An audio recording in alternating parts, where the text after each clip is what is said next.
Yes, big decision today, Evan. We have the Supreme Court of the United States saying that Donald Trump can remain on the ballot in Colorado. Joining us is the president of Dickinson College, a former federal judge, John Jones. So let us start. Talk to us a little bit about this specific case. It was in Colorado, but how does it impact us here in Pennsylvania and over the United States as a whole as we gear up for Election Day?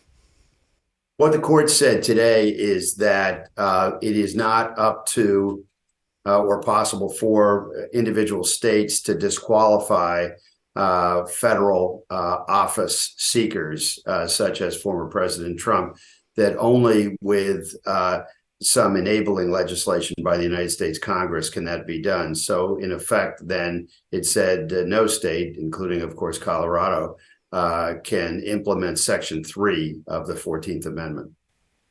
And so the question here, I want to tie this in. It's not necessarily who can appear on the ballot, but who chooses, correct? Well, Section 3 of the 14th Amendment is the disqualification clause.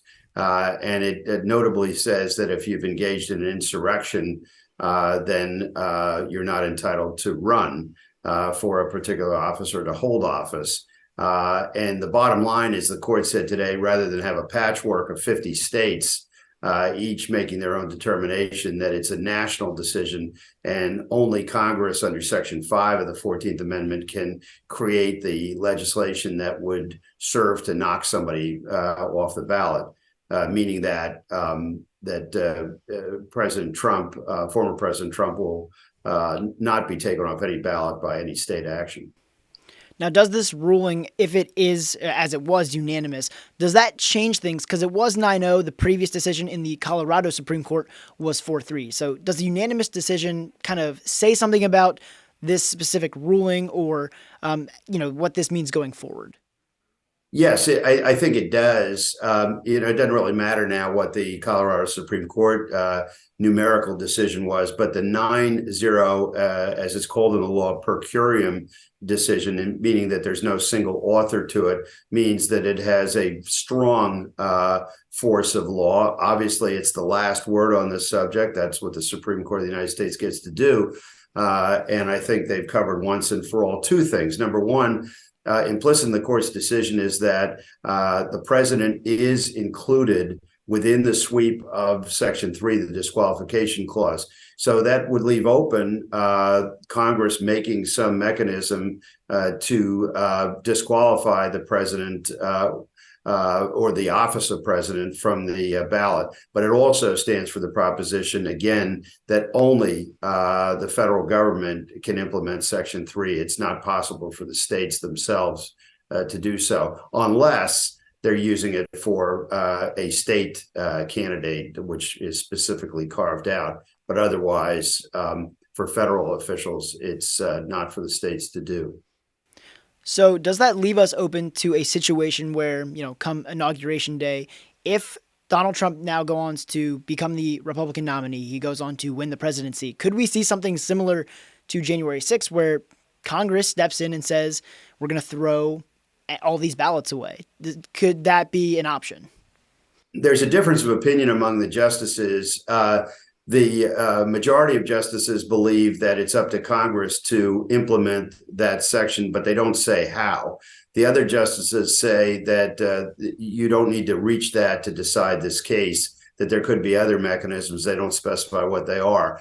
I suppose that's possible, but there's also the impeachment mechanism, which is a separate area in the Constitution.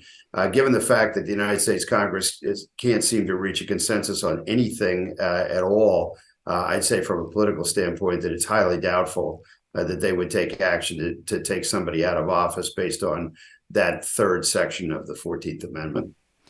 And I want to turn now to the November general election. Again, Trump is presumably going to be the Republican nominee. He is the front runner. He is dominating Nikki Haley. As it pertains to the Biden campaign, however, does this impact their methodology in terms of how they approach the general election? So when they come to November, that this isn't something that they look back on and go, oh, could have done stuff differently prior to this ruling. My strong suspicion is that, given the way the oral argument went in this case, that the Biden campaign was fully prepared for the decision to be exactly what it was today. So I don't think that anybody is going to be particularly surprised about that. And I don't think it changes any tactics or strategy with respect to the election. It simply means that they know that the former president is going to be on every state's ballot at this point. And I think they probably assume that would be the case anyway. Now, there is one other Supreme Court case here soon that might throw a wrench in that way of thinking. In April, SCOTUS is going to hear on the presidential immunity challenge. Can you talk to us a little bit about that and what impacts this ruling could have on that, and then what a ruling there could have on the election? Well, that's a wholly separate case, and you're right. It's going to be argued in April before the Supreme Court of the United States. It involves a decision by the D.C. Circuit that says basically that the president does not have immunity, as he argued that he does, for the actions that he took with respect to the January 6th events on that day. The Supreme Court agreed to take it, which keeps that case stayed, meaning that the case can't move the underlying criminal trial. And the question is going to be where they come down on that case and how fast they decide that case. Certainly, it's going to affect measurably the criminal trial in Washington, D.C. with respect to January 6th. We just don't know. At this point, they could find, I doubt they will, but they could find that the ex-president has immunity, in which case the case evaporates and goes away. They could also find that he doesn't have immunity, but the question then is how long it takes them to decide that and how that affects the scheduling of the trial. So that's really a stay tuned situation. And as it pertains to today's ruling from the Supreme Court, is there anything important that also should be touched on as it pertains to, again, how this impacts the Republican primaries and then, again, into the general election?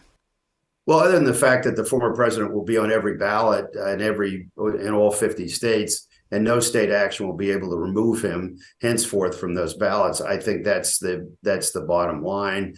It also means, quite frankly, that, and there was some fear of this, that there can't be a countervailing attempt to take President Biden off the ballot, for reasons. So you could have an individual state that would try to take the president off the ballot, citing some type of conduct, whether that's a contrivance or otherwise. So every candidate now for federal office is safe from state action. That's what it means. And it's up to the Congress now or the federal government to figure out how you implement Section 3.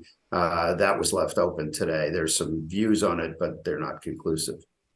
All right, John Jones, thank you for joining us. Thank you.